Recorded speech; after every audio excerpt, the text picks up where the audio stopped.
कधी जाणवलंय का पहा, तुमच्यासोबत राहूनही काही लोक कधीच तुमचे नसतात. आपल्या आयुष्यात काही नाती अशीही असतात जी आपल्यासोबत असतात पण आपली कधीच नसतात.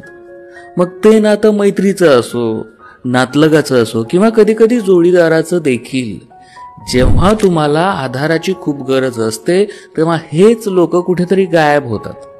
ना ते तुमच्या सुखात आनंदाने सहभागी होतात, ना ते तुमच्या दुःखाच्या वेळी खांद्यावर हात ठेवतात. आपल्या डोळ्यातून अश्रू पडत असतात. अशा वेळी फक्त एक आधार हवा असतो आपल्याला, पण दुर्दैवाने त्यांचे हात आधारासाठी कधीच पुढे येत नाहीत. त्यांना वेळ नसतो, त्यांच्याकडे कारणं असतात, कारण त्यांच्याकडे तुमच्यासाठी फिलिंग्ज नसतात. मग सांगा, अशी नाती आपल्या आयुष्यात ठेवून काय फायदा?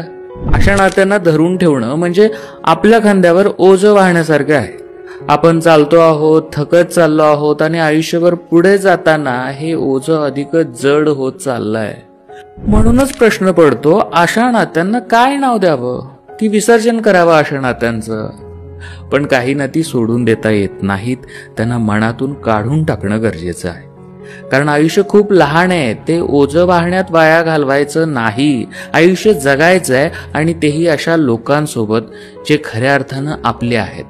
जेव्हा तुम्ही पडाल तेव्हा तुम्हाला ते उठवतील, जेव्हा तुम्ही रडाल तेव्हा तुमच्या डोळ्यातलं पाणी पुसतील, आणि जेव्हा तुम्ही आनंदी असाल तेव्हा मनापासून तुमच्यासोबत हसतील. खरी नाती तीच असतात जी शब्दांनी नाही तर कृतींनी साथ देतात. बाकीचं सगळं स्वाहा.